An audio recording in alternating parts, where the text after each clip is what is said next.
She looked like every other waitress working the late shift at Murphy's Diner on Highway 9. Barely 5 feet tall, wearing a faded uniform with a name tag that read, Sarah, moving between tables with the kind of tired efficiency that came from too many double shifts and not enough sleep. The 4 men who walked through the door at 11:47 p.m. saw exactly what they expected to see, an easy target in an empty diner with a cash register that probably held enough for their next fix.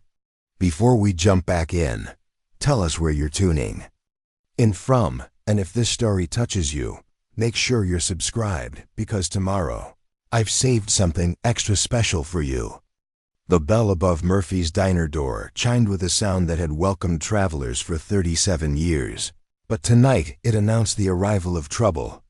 Sarah Martinez looked up from wiping down table 6, her dark eyes taking in the 4 men who entered with the swagger of people who'd never learned to fear consequences. They moved like a pack, spreading out just enough to control the space while maintaining the illusion of casual customers looking for a late meal. The leader, a wiry man with neck tattoos and restless hands, surveyed the empty diner with the calculating gaze of someone sizing up an opportunity. His companions flanked him with practiced ease, one blocking the front door, another positioning himself near the kitchen entrance, the third sliding into a booth that offered clear sightlines to both exits. They'd done this before, Sarah realized, watching their choreographed positioning with the kind of professional assessment that most people wouldn't recognize. Murphy's Diner had been Sarah's workplace for 8 months, ever since she'd moved to the small town of Cedar Falls, looking for the kind of anonymity that only came from places where nobody asked questions about your past. The job paid enough to cover rent on her studio apartment above the hardware store, and the night shift meant minimal interaction with locals who might get curious about why a 28-year-old woman had shown up in their town with no references, no family connections, and a reluctance to discuss where she'd come from. The diner itself was a study in functional simplicity. Red vinyl booths that had been reupholstered twice, a counter with chrome stools that spun just loose enough to be annoying, and a kitchen window that offered a view of the griddle where Eddie, the night cook, worked through his shift with radio, playing classic rock at just above whisper volume. The walls displayed faded photographs of the town's history, the original railroad depot, the first grain elevator, local high school football teams from decades past, creating an atmosphere of small-town permanence that felt both comforting and suffocating, depending on your perspective. Sarah had chosen the night shift deliberately. Fewer customers meant fewer conversations, and the ones who did come in were usually truckers passing through or shift workers from the grain processing plant who were too tired for small talk. She could pour coffee, take orders, and collect tips without revealing anything meaningful about herself. The uniform helped too. It made her invisible in the way that service workers often were. Just another part of the background scenery that people noticed only when they needed something. The 4 men who just entered changed that dynamic instantly. Sarah could feel their attention like a physical weight, the way their eyes tracked her movements as she continued her closing routine. The leader drummed his fingers on the table, a nervous energy that suggested chemical enhancement rather than natural restlessness. His companions were quieter, but no less dangerous, the kind of men who'd learned to follow orders without questioning their morality or consequences. "Coffee?" Sarah asked, approaching their table with the same professional demeanor she brought to every customer interaction. Her voice carried no trace of concern, just the practiced neutrality of someone who'd served thousands of cups of coffee to people she'd never see again. "Sure, sweetheart," the leader replied, his smile revealing teeth that had seen better care. "Coffee sounds perfect. And maybe you can tell us about that cash register over there. Looks like it's had a busy day." Sarah's hand didn't shake as she poured coffee into 4 mismatched mugs. She'd learned years ago that showing fear only encouraged certain types of people, and these 4 definitely fell into that category. Instead, she maintained the same even expression she'd worn since they walked in, as if discussing robbery was just another part of taking orders. "Register's mostly empty," she said calmly, setting the coffee pot on the table with deliberate care. "Owner makes bank deposits every afternoon. Never leaves more than $40 for change." It was true, as far as it went. Murphy's wasn't the kind of place that generated enough business to justify keeping significant cash on hand, especially during the late shift when most customers paid with cards or exact change. But Sarah's answer seemed to disappoint the leader, whose smile faded as he processed information that didn't match whatever scenario he'd constructed in his mind. $40? He looked at his companions with the expression of someone recalculating. "Odds. That's barely worth the gas to get here." "Maybe she's lying," suggested the man nearest the kitchen, his voice carrying the flat affect of someone for whom violence was a first resort rather than a last one. "Maybe old Murphy keeps more than she's saying." Sarah continued her closing routine, wiping down tables and refilling sugar dispensers as if the conversation happening 10 feet away had nothing to do with her. She'd learned that appearing unconcerned often diffused situations that might escalate if you seemed nervous or defensive. People who were looking for victims preferred targets who acted like victims, and Sarah had stopped being anyone's victim a long time ago. The truth was more complex than any of them realized. Murphy's diner did keep minimal cash, exactly as she'd said. But Sarah Martinez wasn't exactly who she appeared to be, and the name tag on her uniform represented only the most recent chapter in a story that had begun in places these four men had never heard of, involved training they couldn't imagine, and included experiences that had taught her to assess threats with professional precision. 8 months ago, she'd been Staff Sergeant Sarah Martinez, 75th Ranger Regiment, recently returned from her 4th deployment to Afghanistan. The transition from military service to civilian life had been harder than expected, complicated by questions she wasn't ready to answer and memories she wasn't prepared to process. Cedar Falls had offered anonymity and distance from a world that suddenly felt foreign. After 15 years of military structure and purpose, the move had been strategic rather than random. Small towns were easier to disappear in than cities, and night shift work provided income without requiring the kind of social integration that might lead to uncomfortable questions.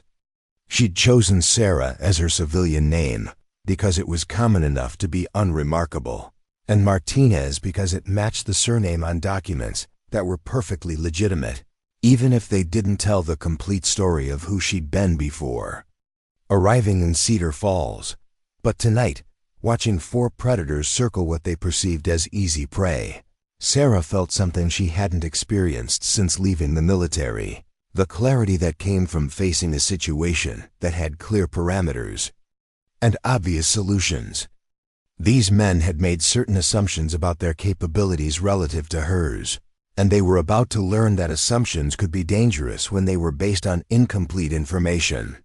The leader stood up from the booth, his coffee untouched and cooling in the fluorescent light. His movements carried the aggressive confidence of someone who'd successfully intimidated enough people to believe his own mythology. "Here's what's going to happen, sweetheart," he said, pulling a knife from his jacket pocket with the theatrical flourish of someone who enjoyed the drama of threats almost as much as their practical application. His companions rose as well, moving to positions that would prevent escape while their leader laid out terms that had probably worked in similar situations involving people who lacked Sarah's particular background. The one near the kitchen produced a pistol, holding it casually but visibly. The others positioned themselves to control movement while projecting the kind of menace that usually made resistance seem futile. Sarah finished wiping down the counter, folded her cleaning rag with precise movements, and placed it in the designated bin beneath the register. Her actions were methodical, unhurried, as if she was completing her closing checklist rather than processing a threat assessment. When she finally looked up, her expression remained neutral, professional, giving no indication that anything unusual was happening. "I told you already," she said quietly. Registers got maybe $40. Owner deposits everything else every afternoon at First National. You can check if you want, but you're not going to find what you're looking for. The leader's frustration was becoming visible, his initial confidence wavering as his carefully planned scenario failed to unfold according to script. Victims were supposed to be frightened, compliant, eager to cooperate in exchange for safety. Sarah's calm professionalism didn't fit the pattern, and he was beginning to realize that his assumptions might have been premature. "Maybe $40 is enough," he said, trying to regain control of a situation that felt increasingly unstable. "Maybe we take what's there and find another way to make this worthwhile." His meaning was clear enough, and the implications hung in the air like smoke from Eddie's cigarettes drifting through the kitchen window. Sarah nodded slowly, as if considering options that had just been presented for her evaluation. When she moved, it was with the same deliberate precision she'd shown throughout the interaction. She walked to the register, entered her access code, and waited for the drawer to open with its familiar electronic chime. The cash inside amounted to exactly what she'd said, $43 in mixed bills and a handful of quarters from customers who'd paid exact change for coffee. She counted it carefully, stacked the bills with military precision, and placed them on the counter. $43, she announced, her voice carrying no emotion beyond professional accuracy. "Plus maybe $4 in quarters if you want to count change." The leader approached the counter, his knife still visible but held with less theatrical menace than before. Something about Sarah's demeanor was affecting his confidence, introducing variables he hadn't planned for. Preparing and narrating this story took us a lot of time, so if you are enjoying it, subscribe to our channel. It means a lot to us. Now back to the story. She was too calm, too professional, too unaffected by circumstances that should have had her begging for mercy or frantically trying to find more money to satisfy their demands. "You're taking this pretty well," he observed, his voice carrying suspicion rather than satisfaction. "Most people would be crying by now." Sarah looked at him with the same neutral expression she'd maintained throughout the encounter. "Most people haven't been where I've been," she said simply. It was the first hint she'd given that there might be more to her story than appeared on the surface. The words were delivered without emphasis or explanation, just a statement of fact that carried implications none of them were equipped to understand. But something in her tone made the leader hesitate, his predatory instincts suddenly picking up signals that didn't match the scenario he'd constructed. The man with the pistol was growing impatient. "Just take the money," he said, his weapon now pointed more directly at Sarah. "We're wasting time here." But the leader was beginning to recognize that they might have made an error in judgment. Sarah's composure wasn't the resignation of someone who'd accepted defeat. It was the calm of someone who was still processing options, still calculating variables, still deciding how she wanted the situation to end. And that kind of calculation suggested capabilities that didn't match her appearance as a small-town waitress working the night shift at a highway diner. "What's your real name?" he asked suddenly, the question coming from instinct rather than conscious thought. Sarah considered the question with the same methodical approach she'd brought to everything else. For 8 months, she'd been just Sarah, the quiet waitress who minded her own business and never caused problems for anyone. But tonight, facing 4 men who'd made certain assumptions about her vulnerability, she felt the familiar weight of who she'd been before Cedar Falls. "My real name," she said quietly, "is Staff Sergeant Sarah Martinez, 75th Ranger Regiment.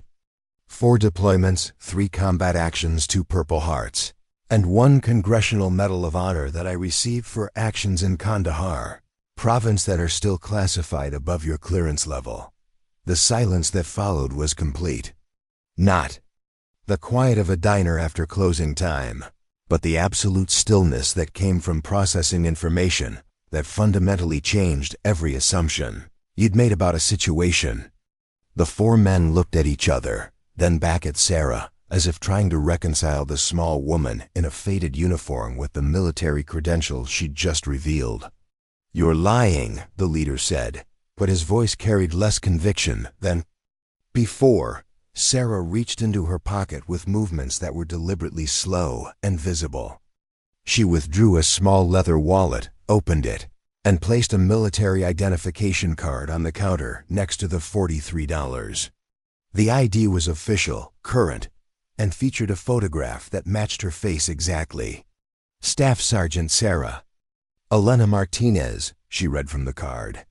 "Serial number 837659247. Security clearance, level 7. Current assignment classified pending separation review." The man with the pistol leaned forward to examine the ID, his weapon wavering as he tried to process information that didn't fit his understanding of how these situations were supposed to work.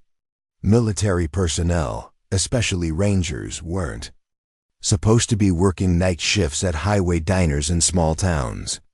They were supposed to be on bases, in uniform, surrounded by the kind of security that made them unavailable as targets for desperate men looking for easy money. "So what?" he said, trying to maintain momentum in a situation that was rapidly spiraling beyond his control. "You're out of uniform, out of your element. 4 against 1. Military training doesn't matter when you're outnumbered." Sarah nodded thoughtfully, as if considering the tactical assessment he'd just provided. "You're right about the odds," she agreed. 4 against 1 definitely changes the dynamics of engagement.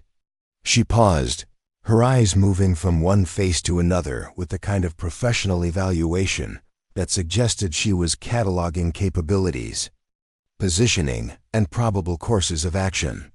When she continued, her voice carried a different quality, not the neutral professionalism of a waitress, but the calm authority of someone who'd commanded soldiers in combat situations. "But you're wrong about training not mattering. Training is exactly what matters when everything else is equal. And in this case, training is the only thing that isn't equal." The leader was beginning to understand that they'd made a fundamental miscalculation, but he was too committed to the course of action to retreat without losing face in front of his companions. "We'll see about that," he said, raising his knife in what he probably thought was an intimidating gesture. Sarah's response was immediate and definitive.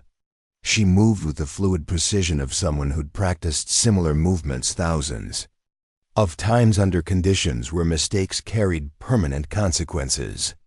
The leader's knife was in her hand before he realized he was no longer holding it. His wrist twisted at an angle that made resistance impossible without breaking bones he couldn't afford to lose. The man with the pistol tried to adjust his aim, but Sarah was no longer where he expected her to be. She'd closed the distance while maintaining control of the leader, positioning herself so that any shot would risk hitting his companion. Her free hand found the gun, and suddenly the tactical situation had reversed completely. The entire sequence took less than 5 seconds. One moment, 4 armed men had been controlling a small woman in a highway diner. The next, that same woman was holding a knife and a pistol while their leader made quiet sounds of pain from the pressure she was applying to joints that were never meant to bend in that direction. 19 seconds, Sarah said conversationally, glancing at the clock above the coffee machine. "From the time you pulled the knife until I had control of both weapons. Not bad for someone who's been out of practice for 8 months.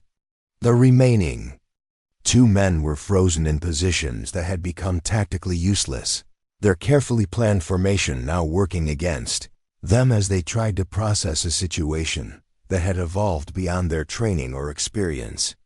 Neither had expected to be facing someone with professional combat skills, and their amateur approach to violence left them unprepared for dealing with a professional. "Here's what's going to happen," Sarah continued, her voice carrying the calm authority of someone who'd given similar briefings in more serious circumstances. "You're going to leave the diner quietly. You're going to drive away without bothering anyone else tonight. And you're going to remember that assuming someone is helpless based on their appearance can be a dangerous mistake." She released the Leader's wrist and stepped back, still holding his knife and the pistol, but no longer in direct physical contact. The movement demonstrated confidence rather than aggression, the tactical positioning of someone who could control the situation without needing to inflict unnecessary harm. "What about our weapons?" the leader asked, flexing his fingers to restore circulation. "Consider them a learning fee," Sarah replied. "The cost of education about making assumptions. Cheaper than what this lesson might have cost if you'd tried it on someone who wasn't feeling generous tonight." The four men looked at each other, recognizing defeat but struggling with how to process it. They'd entered Murphy's Diner as predators hunting easy prey, but they were leaving as students who'd received an unexpected education about the difference between appearance and reality. The lesson was humbling, but it was better than the alternatives Sarah could have chosen. As they filed out through the door they'd entered with such confidence, Sarah returned to her closing routine. She secured the weapons in the manager's office safe, completed her cleaning checklist, and prepared the register for Eddie to handle when the day shift arrived. By the time she locked the front door and walked to her car, the encounter had become just another night at work. But for the four men driving away from Cedar Falls, the experience would remain a permanent reminder that the world contained people whose capabilities extended far beyond their appearances. They'd learned something valuable about assumptions, about underestimating others, and about the kind of strength that came from places they'd never been and experiences they couldn't imagine. Sarah Martinez drove home through empty streets, past houses where people slept safely because others had chosen to serve something larger than themselves. Tomorrow she'd return to Murphy's Diner, pour coffee for truckers and shift workers, and continue the quiet life she'd built in Cedar Falls. But tonight had reminded her of who she'd been before becoming a waitress, and the skills that would always be part of her regardless of what name tag she wore or what uniform she put on in the morning. The four men would tell their story eventually, probably to people who wouldn't believe that a small woman working at a highway diner could disarm grown men with military precision. But Sarah wouldn't tell hers because real strength had never needed an audience, and the most dangerous people were often the ones who didn't need to advertise their capabilities. In the end, the encounter lasted exactly 19 seconds from threat to resolution. But the lesson it taught about appearances, assumptions, and the hidden depths that people carried would last much longer. And in a small town where nothing interesting was supposed to happen, Murphy's Diner had hosted an education that none of the participants would ever forget. The night returned to its normal quiet, broken only by the sound of Sarah's car disappearing into darkness and the distant hum of trucks on Highway 9, carrying their own stories toward destinations that existed beyond the small circle of light cast by Murphy's neon sign. Some stories were meant to be told, shared, and celebrated. Others were meant to be lived quietly, their true significance known only to the people who'd earned the right to understand what real service looked like. And sometimes, very rarely, those two kinds of stories intersected in ways that reminded everyone involved that the world was full of heroes hiding in plain sight, wearing uniforms that had nothing to do with their actual qualifications, serving others in ways that would never make headlines, but made all the difference to the people whose lives they touched. Sarah Martinez had been both kinds of hero, and tonight she'd proven that changing uniforms didn't change the person who wore them.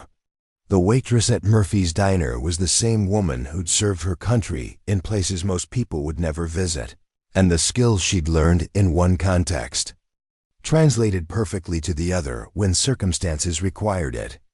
But mostly, she was just someone who wanted to pour coffee and mind her own business in a town where nobody asked questions about your past. And if that past occasionally proved useful for handling problems that arose during the night shift, well, that was just another part of the job that didn't appear in any manual or training guide. The real lesson of the evening wasn't about combat skills or military training. It was about the dangerous assumption that what you see is all there is, and that people who seem vulnerable are automatically victims waiting to happen in a world where appearance and reality often diverge dramatically. The smartest choice was usually to treat everyone with respect until you had reason to do otherwise. Because you never knew when the quiet person serving your coffee might have stories that would change your entire understanding of what strength looked like, where it came from, and how it manifested in the ordinary moments that made up most of life. And sometimes, if you were very unlucky, you might discover those stories in ways that would make you wish you'd chosen a different diner, a different night, and a very different approach to how you treated other people. But that was a lesson for another day, taught by other teachers in other circumstances. Tonight, Sarah Martinez finished her shift, went home to her small apartment, and prepared for another day of being invisible in the way that had kept her safe and sane for 8 months. The uniform would be the same. The name tag would read, Sarah, and she'd pour coffee with the same professional efficiency she'd shown before 4 strangers had reminded her of who she'd been before she became who she was now. And in the morning, Murphy's Diner would open for business as usual, ready to serve travelers and locals with the same small-town hospitality it had provided for 37 years. The only difference would be a story that most people would never hear, about a night when assumptions proved dangerous and appearances proved deceiving. And 4 men learned that sometimes the most dangerous person in the room was the one you'd never suspect. Have you ever completely misjudged someone based on first impressions? What would you have done if you discovered that quiet person had a military background? Drop your thoughts in the comments below. Hit that like button if this story reminded you that true strength often wears unexpected disguises. And subscribe with notifications on for daily stories about heroes hiding in plain sight. Share this with someone who's ever been underestimated. More stories about hidden warriors are waiting for you tomorrow. The morning after the encounter at Murphy's Diner brought changes that rippled through Cedar Falls like stones thrown into still water. Sarah arrived for her shift to find Sheriff Clayton Reynolds waiting by the entrance, his patrol car parked in the spot usually reserved for truckers, grabbing their first coffee of the day. Reynolds was a 20-year veteran of law enforcement, who'd learned to read situations with the same precision Sarah applied to threat assessment, and his presence suggested that word of the previous night's events had traveled faster than she'd anticipated. "Miss Martinez," he said, touching the brim of his hat in the kind of formal greeting that small-town sheriffs used when they weren't sure whether they were addressing a civilian or someone who outranked them in ways that mattered. "Wonder if I could have a word with you before you start your shift." Sarah unlocked the diner's front door, noting that Reynolds positioned himself where he could observe both her movements and the street beyond. Professional habits died hard, whether you wore a sheriff's badge or carried military credentials that most people would never see. She gestured toward the booth where the 4 men had sat 12 hours earlier, a location that now carried different significance for both of them. "Coffee?" she offered, already moving toward the machine that Eddie had prepared before leaving. His shift, the familiar routine of serving beverages, helped establish normalcy in conversations that might otherwise feel confrontational or official. Reynolds accepted the cup with the appreciation of someone who'd been awake since before dawn. "Funny thing happened about 3 this morning," he said, settling into the booth with the deliberate movements of a man who'd learned to make himself comfortable in uncomfortable situations. "Got a call from the state police. Seems 4 men tried to rob a gas station up in Millfield, about 40 miles north of here." Sarah poured her own coffee, added cream with precise measurements, and sat across from Reynolds without showing any particular interest in his story. Millfield was far enough away to be outside local jurisdiction, close enough to be relevant if someone was tracking movement patterns along Highway 9.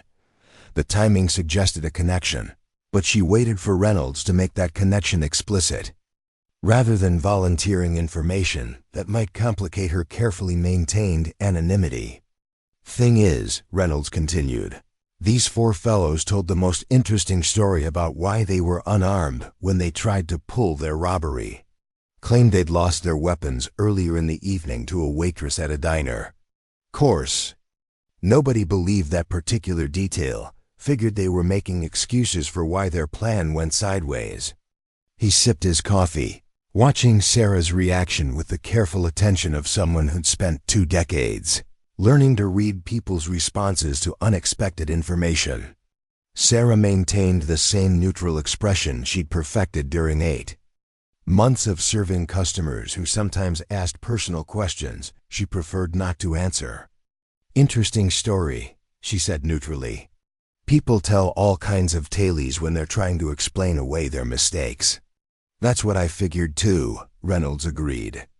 "Until I ran their descriptions through the database and found out all. 4 of them have military records. Not good records, mind you. Dishonorable discharges, court-martials. The kind of service that ends badly and leaves people bitter about authority figures in general." Sarah processed this information while maintaining her professional composure. Military backgrounds explained their tactical positioning in the diner, their coordinated approach to controlling space and exits. It also suggested they weren't random criminals looking for easy money, but people with enough training to recognize when they'd encountered someone with superior skills. That recognition would make their story about losing weapons to a waitress more credible to anyone who understood military capabilities. "But here's the really interesting part," Reynolds continued. "When the state boys pressed them for details about this mysterious waitress, they gave a description that matches you pretty exactly. Small woman, dark hair, working nights at Murphy's Diner in Cedar Falls. Even mentioned your name tag." The admission hung in the air between them like smoke from the griddle, creating implications that neither of them could ignore. Sarah had spent 8 months building a life based on anonymity and minimal interaction with local law enforcement. That foundation was cracking, not because she'd done anything wrong, but because circumstances had forced her to use skills that drew attention from people whose job was to notice unusual events. "Sheriff," Sarah said carefully, "I can't control what stories people tell when they're trying to avoid responsibility for their actions. 4 men got themselves arrested for attempted robbery. Whether they want to blame their failure on a diner waitress or little green men from Mars doesn't change the fact that they made poor choices and got caught." Reynolds nodded slowly, acknowledging the logic of her response while clearly recognizing that it didn't address the underlying questions his investigation had raised. "True enough," he said. "But it does make me curious about a few things. Like why someone with your particular background ended up working nights in a small-town diner." The comment revealed that Reynolds had done more research than just checking criminal databases. Military records weren't easily accessible to local law enforcement, which meant he'd made calls to people with higher clearance levels or better connections. Sarah felt the familiar tension that came from having her carefully constructed anonymity compromised by people who were just doing their jobs. "My background?" she asked, neither confirming nor denying that she had one worth discussing. "Staff. Sergeant Sarah Elena Martinez, 75th Ranger Regiment," Reynolds said, reading from notes he'd made during phone calls that had probably started before sunrise. 15 years active duty, 4 combat deployments. Multiple commendations, including some that are classified above my clearance level. Recently separated under circumstances that the personnel folks weren't willing to discuss in detail." Sarah set down her coffee cup with movements that were deliberate and controlled. The conversation had moved beyond casual inquiry into territory that touched on aspects of her life she'd come to Cedar Falls specifically to avoid discussing. Military separation records were supposed to be confidential, but persistent law enforcement officers had ways of gathering information when they believed public safety might be involved. "Sheriff Reynolds," she said, her voice carrying a different quality than before, "I came to Cedar Falls because I wanted to live quietly and mind my own business. I took a job that didn't require extensive background checks or references, and I've been a model employee and citizen for 8 months. Whatever happened last night, I handled it appropriately and nobody got hurt. I'm not questioning your conduct, Reynolds assured her. But when someone with your qualifications shows up in my jurisdiction and subsequently gets involved in an incident with 4 armed men, I have to ask whether there's something I should know about. Are you here because you're running from something? Because you're working on something? Because someone sent you here for reasons that might affect the safety of my community? The questions were reasonable from a law enforcement perspective, but they touched on precisely the issues Sarah had hoped to avoid by choosing Cedar Falls as her new home. She'd selected the town specifically because it was small enough to be overlooked by anyone seeking her for professional reasons, remote enough to discourage casual visits from military colleagues, and quiet enough that she could blend into the background of daily life without attracting attention. I'm here because I wanted to start over, she said finally. Military service takes a toll on people, and sometimes the transition to civilian life requires distance from everything that reminds you of what you used to do. Cedar Falls offered that distance. Reynolds studied her face with the expression of someone trying to reconcile official information with personal observation. And the incident last night? 4 trained men with weapons, and somehow they ended up disarmed and leaving peacefully? Sarah considered how much truth she could share without compromising the anonymity she'd worked to maintain. Training is like riding a bicycle, she said. You don't forget how to do it just because you change uniforms. When 4 people with bad intentions threaten your safety, you respond with whatever skills you have available. Must have been some impressive skills, Reynolds observed. These boys weren't amateurs. Their military records show combat experience, weapons training, the kind of background that should have given them significant advantages over a civilian waitress. The implication was clear. Sarah's response to the threat had been disproportionately effective compared to what anyone would expect from someone whose current job involved pouring coffee and taking orders. Reynolds wasn't accusing her of wrongdoing, but he was trying to understand how a situation that should have ended badly for her had instead resulted in 4 armed men leaving without accomplishing their goals or causing any damage. Sometimes training matters more than numbers, Sarah said. And sometimes people make assumptions about others that turn out to be incorrect. Reynolds finished his coffee and stood up, his movement suggesting that the official portion of their conversation was ending. Well, Miss Martinez, I want you to know that I appreciate you handling the situation without anyone getting hurt. Could have been a very different outcome if those 4 had picked on someone without your particular background. He paused at the door, his hand on the handle, clearly considering whether to add something else to their exchange. But I also want you to know that if there's more to your presence in Cedar Falls than just starting over, I'd rather hear about it from you than discover it through other channels. After Reynolds left, Sarah prepared for her shift with the awareness that her carefully maintained low profile had been compromised in ways that couldn't be easily reversed.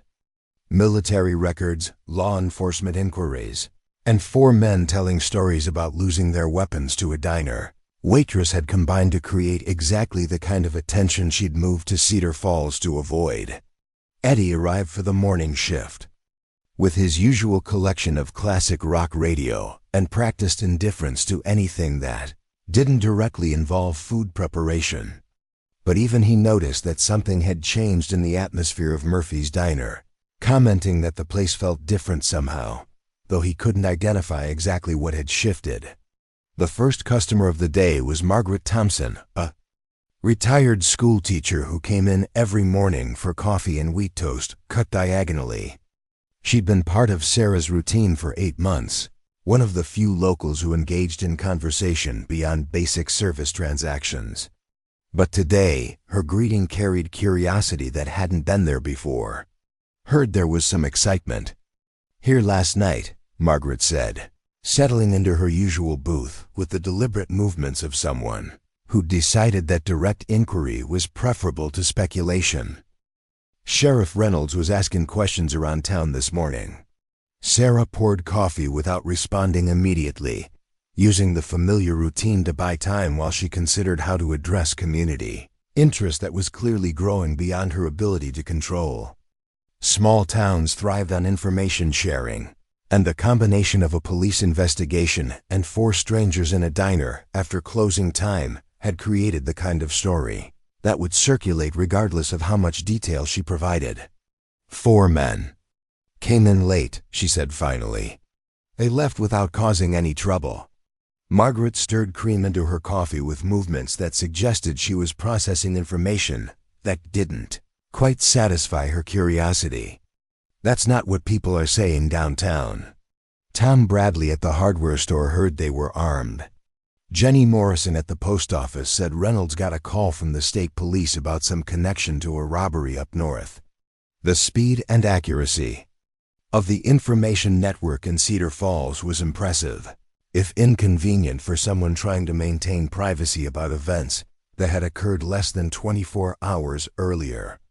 Sarah had underestimated how quickly details would spread through a community where unusual events provided entertainment and conversation topics for people whose daily routines rarely included genuine excitement. People hear all kinds of things, Sarah replied, refilling Margaret's cup without being asked. Most of the time, the actual story is less interesting than what people imagine happened. But Margaret wasn't easily deterred from a conversation she'd clearly been anticipating since arriving at the diner. Jenny also mentioned that Reynolds made some phone calls to military folks. Said your name came up in ways that suggested there might be more to you than most people realized. Sarah felt the familiar tension that came from having aspects of her past exposed by people who meant no harm but couldn't resist sharing information they'd gathered through unofficial channels. Military records were supposed to be confidential, but small-town communication networks had ways of circulating details that shouldn't have been accessible to civilian inquiry. Margaret, she said, sitting across from the older woman with the kind of direct approach that sometimes ended uncomfortable conversations before they could develop momentum. I came to Cedar Falls because I wanted to live quietly. I've been a good neighbor and employee for 8 months. Whatever happened before I arrived here doesn't change the fact that I just want to pour coffee and mind my own business. Margaret studied Sarah's face with the expression of someone who'd spent 40 years teaching high school students and had developed expertise in reading people who were trying to avoid answering questions. Nobody's questioning your character, dear, she said gently. But when someone with your apparent background ends up in our little town, people naturally wonder whether there's more to the story. What kind of background? Sarah asked, curious about how much information had actually circulated through the community's informal network. Military service, Margaret said carefully. The kind that involves places most people never go and training most people never receive. Sheriff Reynolds didn't share details, but he did mention that your qualifications were impressive enough to explain how 4 armed men might end up leaving peacefully after what they probably intended to be a robbery. The admission revealed that Reynolds had shared more information with the community than Sarah would have preferred, though she recognized that sheriffs in small towns often balanced official discretion with the practical need to address public curiosity about events that affected local safety. His comments had probably been intended to reassure people that the incident was resolved and didn't represent an ongoing threat, but they'd also confirmed details about Sarah's background that she'd hoped to keep private. I served in the military, Sarah acknowledged. Most of what I did isn't appropriate for casual conversation. When I left the service, I wanted to find a place where I could live normally without constantly being reminded of experiences that are better left in the past. Margaret nodded with the understanding of someone who'd lived long enough to recognize that many people carried stories they preferred not to share. And 4 men with bad intentions reminded you of things you'd rather forget? 4 men with bad intentions reminded me that some skills don't disappear just because you change careers, Sarah corrected. The military teaches you to respond to threats automatically, without thinking about it. Last night, 4 people threatened me, and I responded with whatever training I had available. The conversation was interrupted by the arrival of Dr. James Patterson, the town's physician, who entered with the purposeful movements of someone who'd heard enough about the previous night's events to have medical concerns about potential injuries or ongoing security issues. Patterson had served as Cedar Falls' primary doctor for 12 years, and his approach to community health included staying informed about incidents that might require his professional attention. "Good morning, ladies," he said, accepting coffee from Sarah while clearly preparing to add his own questions to the conversation Margaret had initiated. "Sarah, I wanted to check whether you needed any medical attention after your eventful evening." The inquiry was professionally appropriate, but it also confirmed that details about the encounter had spread through multiple channels in the community. Patterson's knowledge of events suggested that Reynolds had shared information with key community leaders, probably as part of ensuring that appropriate support services were available if needed. "I'm fine, Dr. Patterson," Sarah replied. "Nobody was injured during the incident." "Glad to hear it," Patterson said, though his expression suggested he was evaluating her answer for signs of minimization or denial that might indicate untreated injuries. "But sometimes adrenaline masks problems that become apparent later.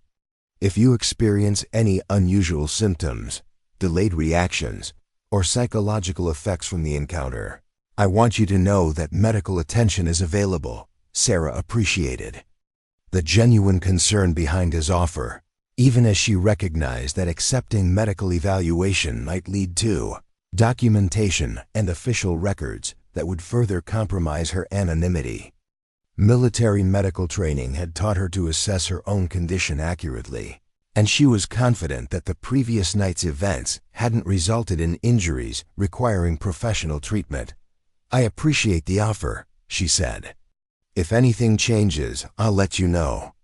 Patterson nodded, but his expression suggested he was processing information about the incident that went beyond simple medical concerns. "Just want to make sure you know that the community supports you," he said.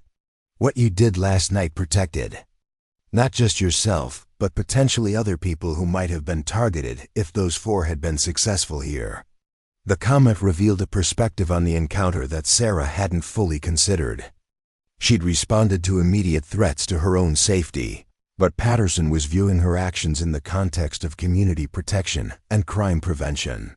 From that perspective, her response had served broader public safety interests rather than just personal survival. "I didn't do anything heroic," Sarah said. "I just handled a situation that required handling." "Sometimes handling situations that require handling is exactly what heroism looks like," Margaret observed. "Especially when most people wouldn't have been able to handle them as effectively as you did." The conversation was developing in directions that made Sarah increasingly uncomfortable, not because the participants meant any harm, but because they were attributing significance to actions she'd taken based on training and instinct, rather than conscious heroism. Military service had taught her that responding appropriately to threats was simply part of the job, not something that deserved special recognition or community discussion. But she was beginning to understand that her perspective on the events differed significantly from how the community was processing them. To people who'd never faced armed threats or received training in responding to violence, her actions appeared remarkable rather than routine. That perception gap was creating exactly the kind of attention she'd hoped to avoid by choosing Cedar Falls as her new home. The morning continued with a steady stream of customers who'd heard various versions of the previous night's story and wanted to express support, curiosity, or gratitude for her actions. Each interaction reinforced Sarah's growing awareness that her anonymity in Cedar Falls had been permanently compromised, not through any mistake on her part, but because circumstances had forced her to demonstrate skills that revealed aspects of her background she'd preferred to keep private. By noon, when the lunch crowd began arriving, Sarah had received more personal attention and conversation than she'd experienced during her entire 8 months in Cedar Falls. The shift from invisible service worker to community focal point was jarring, particularly for someone who'd chosen her job specifically because it allowed her to blend into the background of daily life. Tom Bradley from the hardware store stopped by during his lunch break, ostensibly for coffee, but clearly hoping to gather first-hand information about events that had become the primary topic of conversation throughout the business district. His questions were friendly but persistent, revealing that speculation about Sarah's background had generated more interest than she'd anticipated. Military folks don't usually end up in towns like Cedar Falls, he observed, stirring sugar into his coffee with movements that suggested he was trying to appear casual, while pursuing a conversation he'd been planning since hearing about the incident. Most of the veterans around here served in conventional units, National Guard, that sort of thing. Ranger Regiment sounds like something more specialized. Sarah recognized that Bradley's comment was both accurate and potentially problematic. For her long-term ability to maintain the quiet life she'd sought in Cedar Falls, small communities were naturally curious about newcomers, and military service that extended beyond conventional experience would generate ongoing interest that might prove incompatible with her desire for anonymity. Military service is military service, she said diplomatically. Different units, different missions, but the basic commitment to serving something larger than yourself remains the same regardless of where you're assigned or what your job involves. Bradley nodded, but his expression suggested he wasn't entirely satisfied with an answer that minimized distinctions he'd clearly researched enough to understand were significant. Still, he persisted, someone with your background could probably find work that paid better than waiting tables at a highway diner. Makes people wonder why you chose Cedar Falls specifically. The question touched on territory that Sarah couldn't address without revealing aspects of her separation from military service that remained too personal and complex for community discussion. Her transition to civilian life had been complicated by factors that went beyond normal career change difficulties, involving experiences and decisions that required professional counseling rather than casual conversation with well-meaning neighbors. Sometimes people need to step away from their previous lives completely, she said finally. Starting over in a place where nobody knows your history can be therapeutic in ways that might not be obvious to people who haven't needed that kind of fresh beginning. Bradley seemed to recognize that he'd reached the limits of information Sarah was willing to share, but his expression suggested he was filing away details for future reference and community discussion. Small-town residents were naturally protective of their neighbors, but they were also curious about people whose backgrounds included elements that seemed inconsistent with choosing their community as a permanent home. The afternoon brought additional visitors who'd heard about the incident through various channels and wanted to express support or gather information for their own understanding of events that had disrupted the normal rhythm of life in Cedar Falls. Each conversation reinforced Sarah's growing awareness that the previous night's encounter had fundamentally changed her relationship with the community, whether she wanted that change or not. By the time her shift ended, Sarah had spoken with more people about personal topics than she'd engaged with during her entire 8 months in Cedar Falls. The attention was well-intentioned but overwhelming for someone who'd structured her life around minimal social interaction and maximum privacy about her background and experiences. Walking home to her apartment above the hardware store, Sarah considered whether the events of the past 24 hours had made Cedar Falls unsuitable for the kind of quiet anonymity she'd sought when choosing to relocate there. The community's response to learning about her military background had been supportive and appreciative, but it had also generated ongoing interest that might prove incompatible with her desire to live normally without constant reminders of her previous career. But she also recognized that leaving Cedar Falls would simply restart the process of finding a place where she could live without attracting attention. And there was no guarantee that similar circumstances wouldn't arise elsewhere. Military training and instincts didn't disappear when you changed locations, and situations requiring their application could develop anywhere. Perhaps the real challenge wasn't finding a place where her background would never be relevant, but learning to live with the reality that some aspects of military service became permanent parts of who you were, regardless of what uniform you wore or what job you performed in civilian life. The skills that had enabled her to handle 4 armed men safely would always be part of her capabilities, and circumstances might arise where using them was necessary, regardless of her preference for anonymity. As she climbed the stairs to her apartment, Sarah reflected on the irony that seeking invisibility had led to exactly the kind of visibility she'd hoped to avoid. But perhaps that visibility didn't have to be incompatible with the quiet life she'd sought in Cedar Falls. Maybe the community's response to learning about her background suggested possibilities for integration and acceptance that she hadn't previously considered. The evening ahead would provide time to process the day's events and consider how to move forward in a situation that had changed permanently, but not necessarily problematically. Cedar Falls had proven to be a place where people looked out for each other, where unusual events generated concern for community safety rather than judgment about the individuals involved, and where military service was viewed as something deserving respect rather than suspicion. Those qualities might make it exactly the right place for someone transitioning from military to civilian life, even if that transition had become more public than originally intended. The challenge would be finding ways to maintain appropriate privacy, while accepting that complete anonymity was no longer possible, or perhaps even necessary for building the kind of life she wanted in Cedar Falls. 3 weeks passed before Sarah understood that Cedar Falls had made its decision about her place in the community, and that decision was nothing like what she'd expected when she first arrived, seeking anonymity and distance from her military past. The change began subtly, with small gestures that accumulated into something larger than the sum of their individual parts.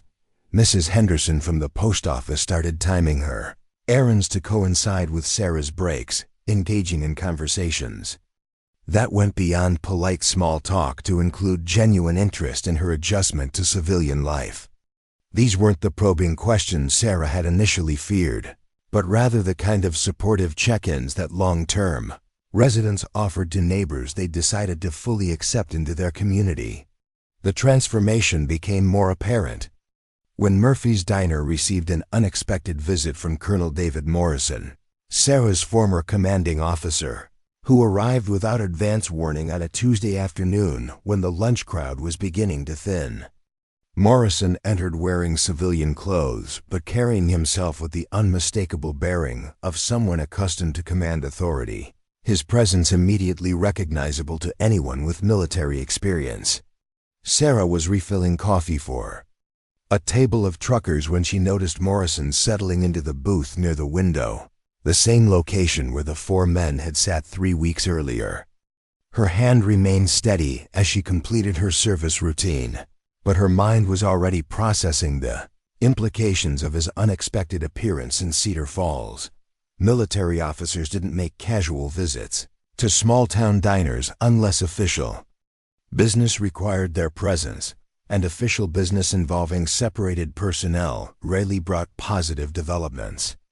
"Staff Sergeant Martinez," Morrison said when she approached his table, his voice carrying the formal tone that indicated this wasn't a social visit despite his civilian attire. "Mind if we have a conversation?"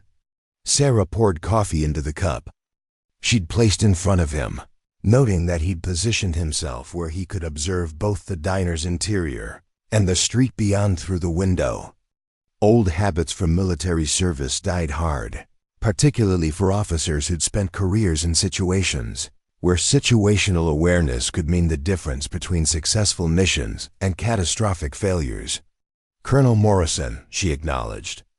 settling into the booth across from him with the awareness that their conversation would be observed and discussed by everyone present. "This is unexpected." Morrison studied her face with the expression of someone evaluating changes that had occurred since their last meeting 8 months earlier.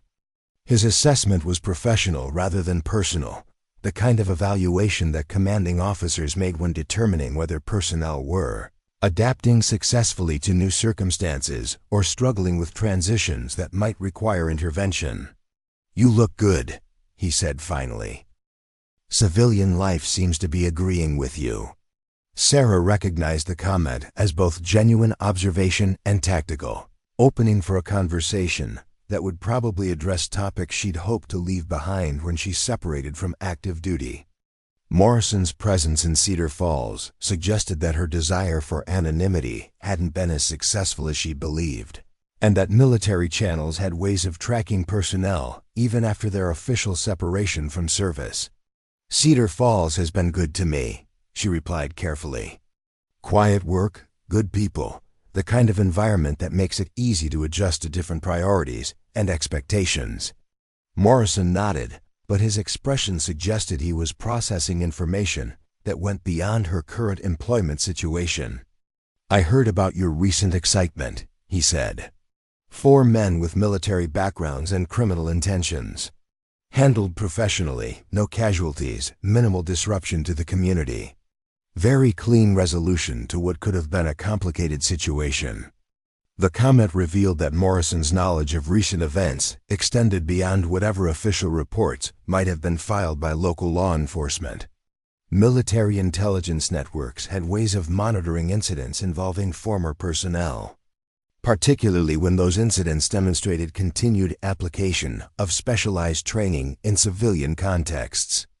Sarah realized that her encounter at Murphy's Diner had generated attention at levels she hadn't anticipated. "I responded to a threat using available resources," she said, neither confirming nor elaborating on details that Morrison clearly already possessed. "Training is training, regardless of what uniform you're wearing when you need to apply it." "Indeed," Morrison agreed. "Which brings me to why I'm here." He reached into his jacket and withdrew an envelope that bore official military markings, placing it on the table between them with the deliberate movements of someone delivering information that would significantly impact the recipient's future options. Sarah recognized the format and presentation style of documents that contained offers or opportunities rather than problems or penalties. "The Army is developing new programs for personnel transitioning from active duty to civilian careers," Morrison explained.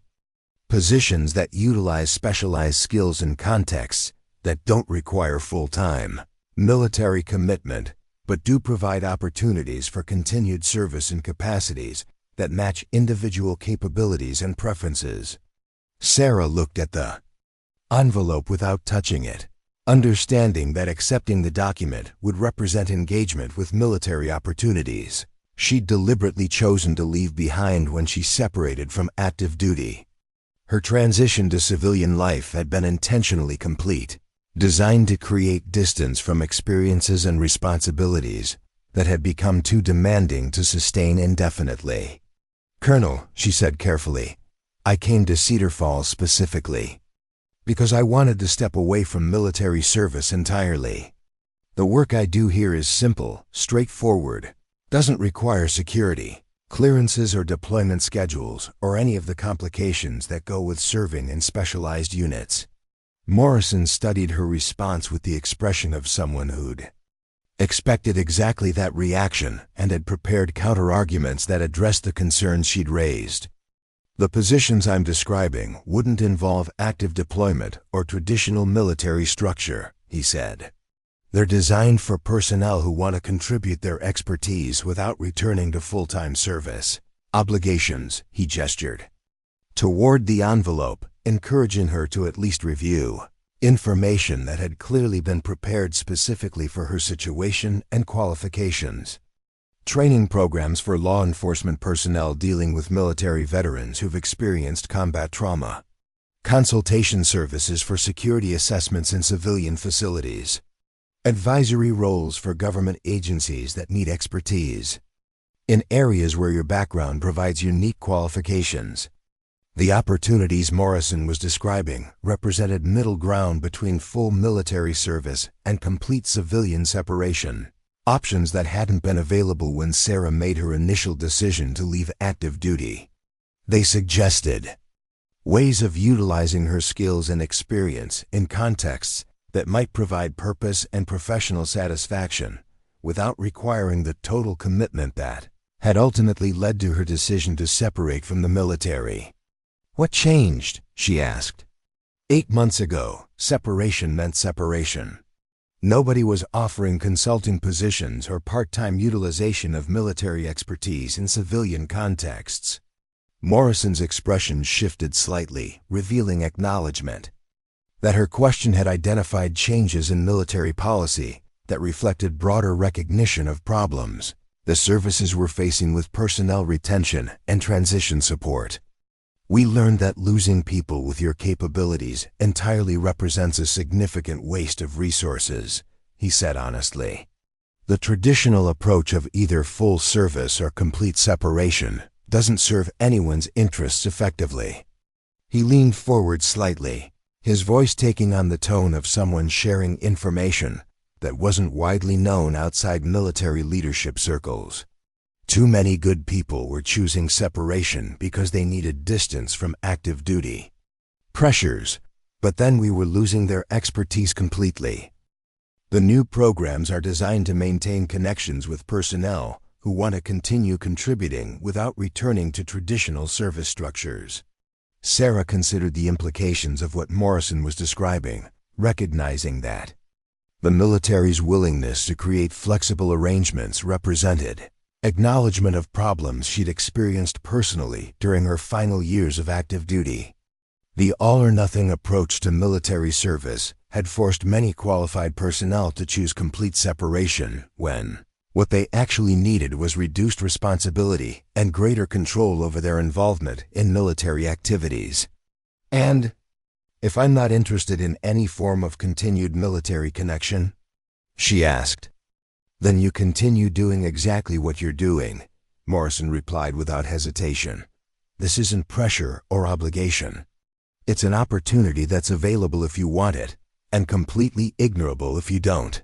He stood up from the booth, leaving the envelope on the table but making no effort to encourage her to take it immediately. "Take whatever time you need to consider the options. If you decide you're interested, contact information is included. If you decide you're not, then I hope Cedar Falls continues to provide the kind of life you're looking for." Morrison left money for his coffee and walked toward the door, pausing briefly to acknowledge the other customers with the kind of respectful nod that military officers used in civilian settings. His departure was as professional and unobtrusive as his arrival, leaving Sarah alone with an envelope that represented possibilities she hadn't known existed when she made her original decision to separate from active duty. The remainder of her shift passed quietly, but Sarah was aware that Morrison's visit had generated the same kind of community interest that followed any unusual event in Cedar Falls. Several customers made casual inquiries about her visitor, curiosity that was natural in a small town where unfamiliar faces attracted attention, and speculation about their purpose for being there. Eddie, who rarely commented on anything beyond food preparation requirements, mentioned that the man in the booth had carried himself like military personnel, an observation that suggested Morrison's bearing had been noticeable even to people without extensive experience recognizing such characteristics. The comment reinforced Sarah's awareness that her military background had become common knowledge in Cedar Falls, information that was generally viewed positively, but still represented a significant change from the anonymity she'd originally sought. That evening, Sarah sat in her apartment with Morrison's envelope unopened on the kitchen table, considering options that hadn't existed when she'd made her original decision to pursue complete separation from military service. The opportunities he described represented possibilities for continued Engagement with work that utilized her expertise without requiring the total commitment that had ultimately led to her decision to leave active duty. But she also recognized that accepting any form of continued military connection would fundamentally change the nature of her life in Cedar Falls.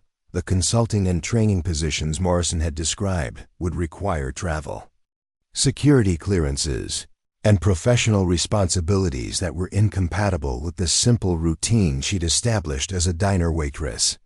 They would also reintroduce elements of military culture and expectations that she'd deliberately chosen to leave behind.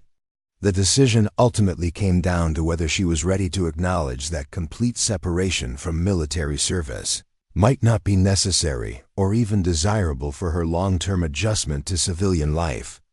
8 months in Cedar Falls had provided the distance and perspective she'd needed to process her military experiences, but they'd also demonstrated that some aspects of military service represented positive elements of her identity rather than burdens she needed to escape. Her response to the 4 armed men 3 weeks earlier had reminded her that military training and instincts remained valuable parts of who she was, capabilities that could serve positive purposes in civilian contexts when circumstances required their application. Perhaps the challenge wasn't avoiding all connection to military service, but finding ways to engage with that background selectively and on her own terms. The next morning brought clarification in the form of Dr. Patterson's request for a private conversation about community safety planning. He arrived at Murphy's Diner during the mid-morning lull between breakfast and lunch crowds, carrying folders that suggested official business rather than casual inquiry about the previous day's military visitor. "Sarah," he said, settling into the booth Morrison had occupied 24 hours earlier, "I hope you don't mind another serious conversation, but yesterday's visitor got me thinking about some issues that might benefit from your expertise." Patterson opened one of his folders, revealing documents that appeared to be emergency response plans and safety assessments for various community facilities.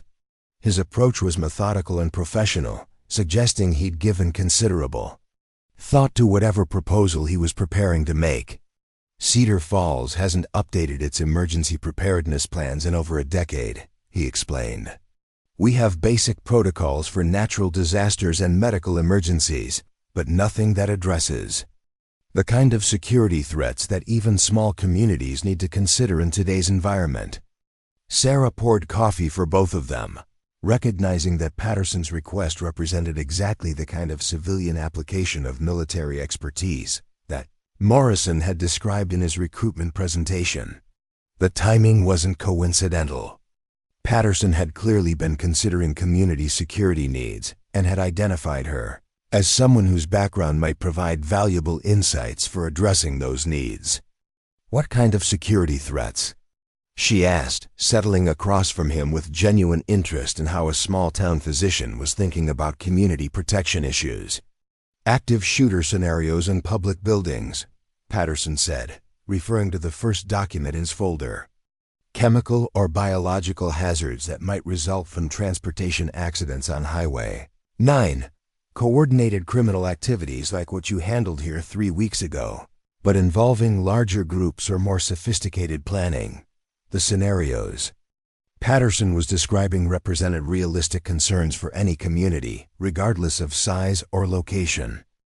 They also represented exactly the kind of situations where military training and threat assessment, emergency response, and crisis management could provide valuable expertise for civilian planning and preparation efforts. "These are all legitimate concerns," Sarah acknowledged. "But addressing them effectively requires more than just identifying potential problems. You need comprehensive planning, training programs for first responders, coordination with state and federal resources, ongoing assessment and updates based on changing threat environments." Patterson nodded enthusiastically, his expression suggesting that her response had confirmed his belief that she possessed exactly the kind of expertise Cedar Falls needed for developing effective emergency preparedness capabilities. "That's exactly what I was hoping you'd say," he admitted. "Because I've been authorized by the town council to ask," whether you'd be interested in serving as a consultant for developing and implementing updated emergency response plans. The offer represented a perfect intersection between Morrison's military opportunities and her desire to continue living in Cedar Falls, while contributing meaningfully to community welfare. It would utilize her expertise in contexts that served civilian purposes, provide professional satisfaction and supplemental income, and allow her to maintain her residence and primary employment at Murphy's Diner. What would the consulting work involve? She asked, recognizing that Patterson's proposal might offer exactly the kind of middle ground between military service and complete civilian separation that she'd been seeking without realizing such options existed. Initial assessment of current emergency response capabilities and identification of gaps or weaknesses, Patterson explained, reading from notes he'd clearly prepared in advance. Development of updated protocols for various emergency scenarios, with particular attention to coordination between law enforcement, medical personnel, and emergency management resources. Training programs for town employees and volunteer emergency responders. Ongoing consultation for implementing and maintaining updated emergency preparedness systems. The scope of work Patterson was describing would provide professional challenges that utilized her military training, while serving clearly civilian purposes that benefited the community she'd come to consider home. It would also create opportunities for gradual reintegration with aspects of her military expertise that she'd unnecessarily abandoned in her initial desire for complete separation from active duty. I'd be interested in discussing the details, Sarah said finally, recognizing that accepting Patterson's proposal might represent the beginning of a new phase in her transition to civilian life, one that acknowledged the value of her military background while maintaining her commitment to living normally in Cedar Falls. Patterson's smile revealed relief and satisfaction with her positive response. "Excellent," he said, gathering his folders with the enthusiasm of someone whose planning had produced the desired outcome. "I'll arrange a meeting with the town council for next week so we can formalize the arrangement and establish parameters for moving forward." As Patterson left Murphy's Diner, Sarah realized that the past 3 weeks had fundamentally changed her understanding of what civilian life could include. The encounter with 4 armed men had forced her to acknowledge that military training remained a valuable part of who she was. Morrison's visit had revealed new options for continued service that didn't require returning to active duty, and Patterson's proposal had demonstrated that her expertise could serve community purposes in ways that enhanced rather than complicated her life in Cedar Falls. The evening brought one final piece of the puzzle when Sarah opened Morrison's envelope and discovered that among the consulting opportunities he described was a position providing security, assessments and emergency preparedness consulting for small communities in rural areas. The job description matched Patterson's proposal almost exactly, suggesting that military personnel were recognizing the same needs that civilian communities were identifying independently. Sarah smiled as she realized that her attempt to escape military service entirely had led to exactly the kind of flexible engagement with her expertise that provided professional satisfaction while maintaining the personal autonomy she'd sought when leaving active duty.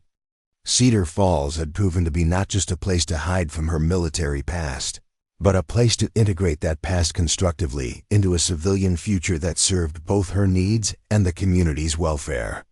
The transformation was complete, but it wasn't the one she'd originally planned.